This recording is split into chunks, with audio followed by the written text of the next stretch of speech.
Ma valeur sûre.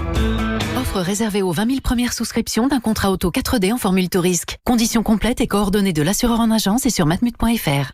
Ah, partir. Partir en week-end, en vacances, ou juste partir pour mieux revenir. Partir, c'est souvent une bonne nouvelle. Enfin bon, ces derniers temps, partir était surtout partie de notre vocabulaire. Alors que nous, tout ce qu'on veut, c'est repartir. Nissan vous aide à bien repartir avec le pack Prêt à repartir. 3 mois de loyer offerts, sans apport, sans condition et entretien inclus pendant 3 ans. Portes ouvertes du 12 au 14 juin. Nissan, innover autrement. Offre LLD 49 mois sur Nissan 9 identifié jusqu'au 30 juin si accordiaque. Détail nissan.fr. Chez Vérissure, en plus de vous protéger des cambriolages, nos alarmes sont équipées d'un bouton SOS. Au fait, t'as des nouvelles de la maman de Bertrand?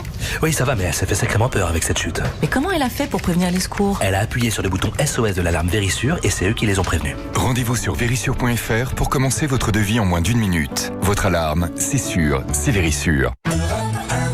18h13, on retrouve Wendy Bouchard pour la suite du grand journal du soir sur Europe 1. Et à la une ce soir, Wendy, cette manifestation interdite à Paris, toujours en cours, à l'appel du comité Adama Traoré. Oui, 15 000 personnes se sont rassemblées place de la République, chiffre communiqué à l'instant par la préfecture de police de Paris. Rassemblement interdit pour raisons sanitaires et qui sera resté statique tout du long. Et à 18h13, moment où nous prenons l'antenne avec vous. Bonsoir Denis Jacob. Bonsoir Wendy Bouchard. Vous qui êtes secrétaire général du syndicat Alternative Police, la situation se tend. C'est toujours évidemment en particulier la fin de ce genre de rassemblement qui est scruté par vos policiers présents sur le terrain. Oui, et c'est toujours particulier quand il s'agit surtout d'une manifestation non déclarée et non autorisée, dans laquelle s'agrègent toujours des éléments perturbateurs, et on les a déjà vus cet après-midi, et notamment des militants d'ultra-gauche ou d'extrême-gauche. On a pu apercevoir des drapeaux d'anarchistes. Bon, ça n'augure rien de bon pour la fin de ce rassemblement. Alors comment on fait, justement, à partir du moment où on a choisi de confiner, de tolérer un rassemblement statique, comment on fait pour commencer à évacuer ceux qui le souhaitent le plus tôt possible pour échapper justement à cette manifestation qui dégénère? Justement, comme l'a fait la préfecture de police, et là on ne pourra pas la taxer de ne pas avoir informé en amont les manifestants, puisque des messages ont été diffusés, y compris sur Twitter, informant la population que ils pouvaient quitter le rassemblement, qu'il y avait des endroits pour sortir, donc les gens peuvent quitter le rassemblement sans la moindre difficulté. Il y a des voies de sortie, comme dans chaque manifestation qui est contenue sur une place, et notamment celle-là, la place de la République. Ouais, pour qu'il ne reste au bout du compte que les éléments perturbateurs plus facilement interpellables. N'était Jean-Luc... Oui. Oui, c'est un peu plus complexe. En fait, le but, bien évidemment, aussi, quand on maintient une manifestation, un rassemblement comme ça, statique, le but, c'est aussi, parmi les manifestants, d'identifier des éléments perturbateurs et de procéder à leur interpellation si on voit qu'ils commencent à s'organiser pour s'en prendre aux forces de sécurité. Bien sûr. En tout cas, c'était le bon choix pour vous. Maintenir, de fait, parce que les personnes mobilisées l'étaient de toute façon, maintenir un rassemblement statique, interdire en revanche le défilé, ne serait-ce que pour protéger les commerces alentours, Denis Jacob? Alors ça, vous savez, c'est toujours un choix difficile, mais il m'intervient pas de le commenter. C'est des choix d'autorité, c'est des choix politiques, je pense. Peut-être pour ne pas revivre ce que l'on a vécu pendant la période des Gilets jaunes, c'est-à-dire une manifestation qui se déplace et qui s'en prend aux devantures des magasins, aux établissements bancaires, au mobilier urbain. Voilà, c'est un choix qui appartient au préfet de police, et ce choix, je pense pas qu'il le prenne seul, hein. Les autorités politiques en sont informées, donc s'il a décidé de le faire comme cela, c'est que derrière il y a eu la validation du ministère de l'Intérieur à minima. Mais c'était un choix qui était de nature peut-être à soulager vos hommes, maintenir l'ordre en statique plutôt que de suivre un cortège. C'est une doctrine aussi différente pour les policiers sur le terrain. C'est vrai que c'est beaucoup plus complexe et dangereux pour tout le monde, que ce soit pour les manifestants que pour mes collègues. C'est toujours plus compliqué de gérer une manifestation non déclarée qui est mobile, plutôt que de maintenir les gens en un seul endroit, parce que c'est beaucoup plus facilement canalisable. Ça nécessite pas forcément le même nombre d'effectifs en présentiel, même si on ne voit pas tout, parce que il n'y a pas que les CRS ou les gendarmes mobiles qui sont en première ligne en interdisant l'accès aux rues qui sont là, en arrière derrière, vous avez tout un tas d'autres effectifs en attente, et en attente notamment d'intervention si jamais ça dégénère.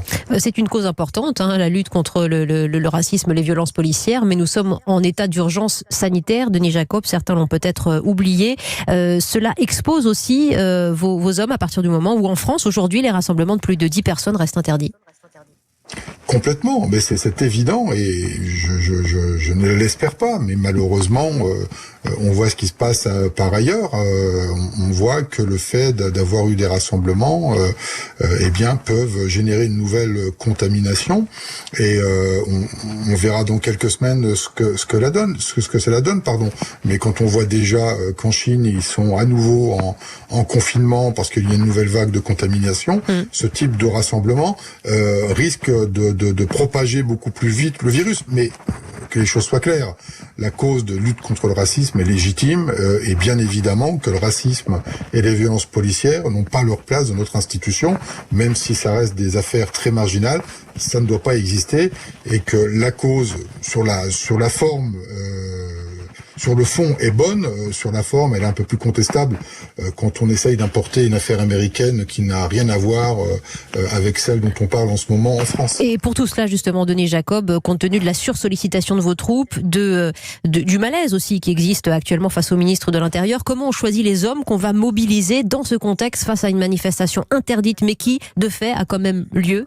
Comment on choisit les policiers qui tiendront le coup moralement aussi si cela dégénère ce soir? Vous savez, dans la police nationale, il y a ce qu'on appelle les forces mobiles de sécurité. Donc vous avez les CRS, les compagnies républicaines de sécurité pour la police nationale, les escadrons de gendarmerie mobile pour la gendarmerie nationale. Ce sont des hommes qui sont aguerris au maintien de l'ordre, qui sont professionnels, qui doivent tenir coûte que coûte. Ils sont formés tout au long de l'année pour cela. C'est leur métier, ils ne font que cela. Et donc, ce sont eux qui, en priorité, sont mobilisés sur les manifestations. Pour le reste, vos confrères ont crié leur colère et leur ras-le-bol. Appel à la démission du ministre de l'Intérieur, Christophe Castaner, qui vous a reçu jeudi et vendredi. Vous n'avez pas, vous, dans la police, des moyens d'afficher votre mécontentement, disons, durablement.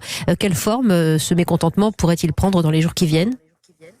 Eh bien, le mécontentement, nous l'avons lancé puisque nous sommes à l'initiative de ces mouvements de contestation, puisque dès les annonces de Christophe Castaner lundi, nous avons lancé une série d'actions et la première et qui peut être durable, c'est de dire aux policiers, puisque on a des annonces ministérielles, notamment le retrait, la suppression de ce qu'on appelle la clé d'étranglement, qui est une technique d'intervention dans la police nationale et qui nous démunit pour maîtriser un individu récalcitrant. Oui. Eh bien, puisqu'on nous retire les moyens de faire notre travail en toute sécurité physique et en toute sécurité juridique, eh bien, on dit aux policiers, ne prenez pas ce risque, puisque demain, on vous pointera du doigt et on dira encore que c'est une violence policière. Donc, ne procédez plus aux interpellations, sauf quand, bien évidemment, il y a un risque de danger pour autrui, où on est tenu, bien évidemment, d'intervenir. Mais s'il n'y a pas un risque physique pour une personne, nous disons, Alternative Police, à nos collègues, ne faites pas les interpellations tant que nous n'avons pas les outils nécessaires pour travailler dans de bonnes conditions de sécurité. Oui, évidemment, ça c'est une situation intenable, donc vous attendez réponse à toutes ces missives et à ces interrogations. Denis Jacob, vous qui êtes secrétaire général du syndicat Alternative Police, nous commentions ensemble cette manifestation du jour des casseurs en ce moment face à la police, place de la République à Paris. Merci Denis Jacob. Merci. Europe 1, 18h21, le grand journal du soir.